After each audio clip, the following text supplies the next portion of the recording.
Welcome to very rainy Hong Kong. So today we're going to talk a little bit about personality. Personality can be many things. We use different adjectives to describe personality. For instance, we say somebody is caring, they're respectful, they're competitive, they're very achievement oriented. Sometimes we might say they're shy, they have a shy personality, or introverted personality, or an extroverted personality. Well, we also use personality when we describe athletes. Many of you have probably heard of type A personalities versus type B personalities. Type A personalities generally are more aggressive. They tend to be more competitive type individuals. They enjoy crowds. They enjoy being the life and soul of a party.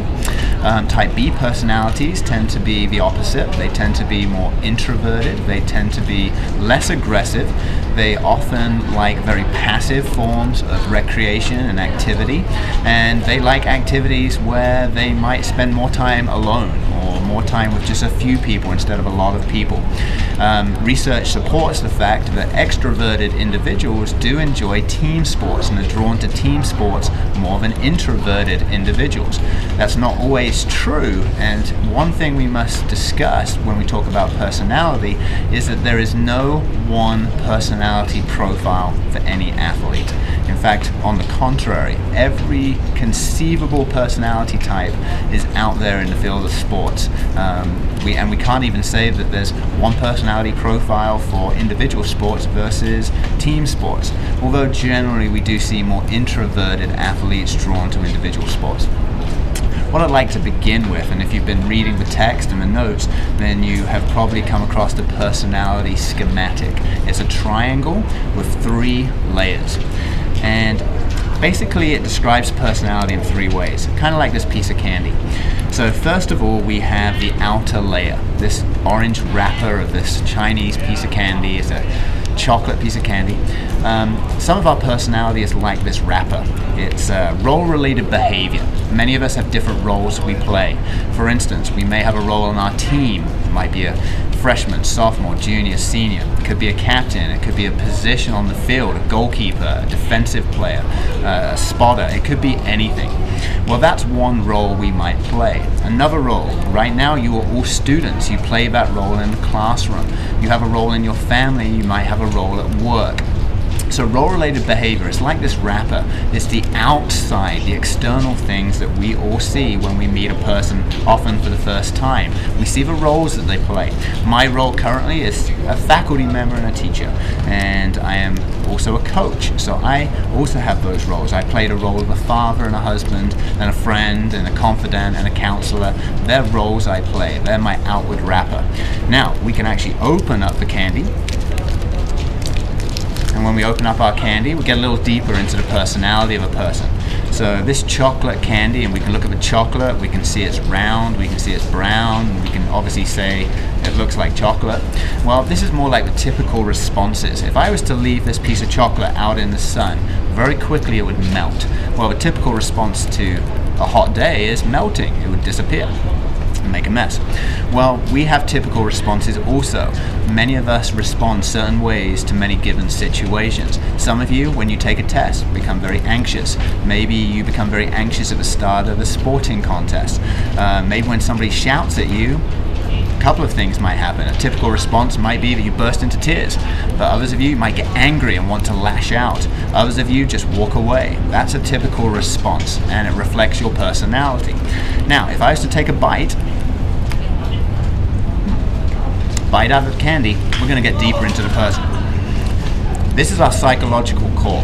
The psychological core is our values, our attitudes, our belief systems, everything that we have learned over time that makes us who we are.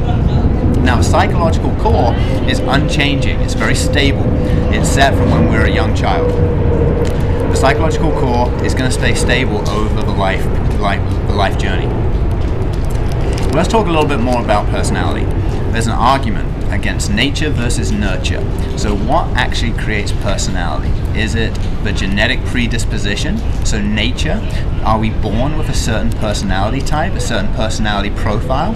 Or is it more nurture? Is it the environment that we grow up in that causes us to exhibit certain personality quirks or certain personality behaviors?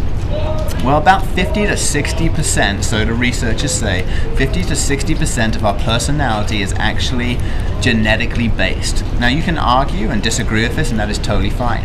So the research does support that we do have a genetic predisposition towards a certain personality type. 40 to 50% of our personality is actually shaped by nurture through the interactions we have with our family, our friends, people in our neighborhood, maybe our church, could be our siblings, it could be the schools that we go to. So I want you to think about that as you go through the class. Is an athlete's personality shaped by sport and by their involvement and participation in sport, or are they already genetically predisposed to be drawn to sport? There's actually two theories. One theory is the gravitational theory. Gravitational theory says that we already have a genetic predisposition towards going to play sports. So somebody may be drawn to sports because it's just in their genetic makeup. Then we also have a different type of hypothesis, and that hypothesis is called the change hypothesis. The change hypothesis says that our involvement in sports constitutes a significant change in our personality type, that sports does contribute to shaping who we are as individuals. So there's a couple of things that I want you to think about as we go along through this class together in talking about personality. One last little thing to think about. We mentioned earlier that there is no unique personality profile for an athlete, and that is true. No better place have I seen that than here actually in Hong Kong. In Hong Kong, there is a very different culture. Being an Asian culture, I deal with many athletes that are more introverted. They tend to be more shy and passive, yet they are very, very strong athletes. So we have a cultural difference. We have a cultural norm that shapes personality that is very different here in Asia to how it is in the United States. Our sprinters in the United States tend to be very cocky, they tend to be very aggressive, they tend to be very sure of themselves. Our sprinters here in Hong Kong tend to be more introverted, and they tend to let their actions talk louder than the words. So it is very much a cultural difference in personality. So again, I wanted to say hello to everybody and just introduce this concept of personality to you. And please take some time to study the notes and look through the PowerPoint presentations. And as I say, welcome to Hong Kong. We'll talk to you soon.